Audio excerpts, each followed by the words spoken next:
আজকে ছিল আমাদের মালদ্বীপের দ্বিতীয় দিন অ্যান্ড মাহফুসিতে লাস্ট দিন।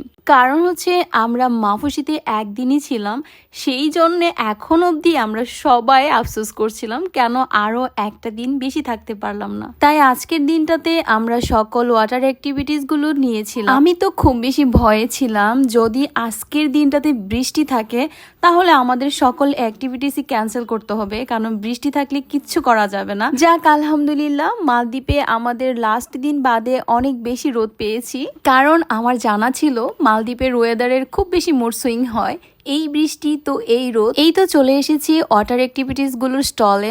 আপনি মালদ্বীপের মাহফুসিতে আসলে অনেকগুলো স্টল পাবেন। মালদ্বীপের মাহফুসি হচ্ছে লোকাল আইল্যান্ড, আর এখানে যে ওয়াটার অ্যাক্টিভিটিস গুলো নিতে পারেন সেগুলো আপনি খুব দামাদামি বলে শোলে নিয়ে নিতে পারবেন, বাট অন্য জায়গায় বিশেষ করে প্রাইভেট আইল্যান্ড গুলোতে আপনি কোনো কথাই বলতে পারবেন না। সো আমাদের প্ল্যান ছিল যেগুলো অ্যাক্টিভিটিস আমরা নিব সবগুলো মাহফুসি থেকেই নিব, বাট সময় স্বল্পতার কারণে সবগুলো নিতে পারিনি। আমরা প্রথমেই এই রাইডটা নিয়েছিলাম, এটার নাম ফানি ডগস না কি যেন ভুলে গেছি। এটা সত্যি এত বেশি ফানি ছিল, মানে নিজের হাসি আটকানো খুবই কষ্ট, আবার একটু স্কেরি তো ছিলই। যদিও আমরা লাইফ জ্যাকেট পরে আছি, বাট সমুদ্রে ছিটে পড়ে গেলে তো আমি এগুলোর অনেক ভিডিও দেখেছি যে স্পিডবোটটা যখন অনেক বেশি টান দেয় তখন অনেকেই এদিক সেদিক ছিটকে যায়, বাট আমি খুব ভয় ছিলাম।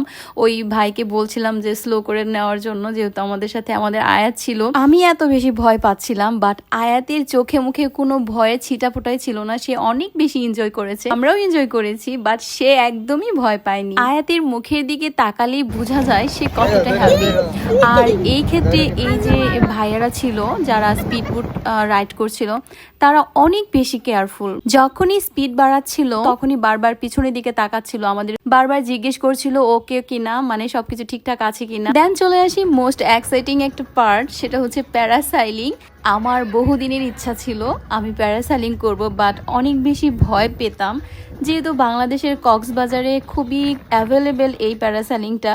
অনেক বেশি ঝুঁকিপূর্ণ, অনেক অ্যাক্সিডেন্ট হয় এটাতে, বাট মালদ্বীপসে একদম 99% হচ্ছে সেফ। প্রথমেই স্পিডবোট দিয়ে আমাদেরকে সমুদ্রের মাঝখানে নিয়ে যাওয়া হয়। দুইটা শিফট ছিল, প্রথমে আমরা যাই, তারপরে 3টা ফরেনার ছিল তার ওরা যায়। মালদ্বীপসের প্যারাসাইলিং এ 3 জন করে ওঠা যায়, বাট আমি আয়াতকে নেওয়ার রিস্কটা নিতে পারিনি।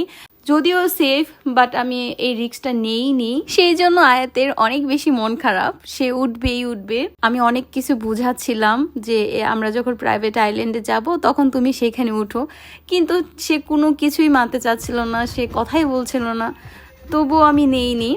যাক, পরবর্তীতে বুঝাতে পেরেছিলাম। আয়াতের বুকটার দিকে একটাবার তাকিয়ে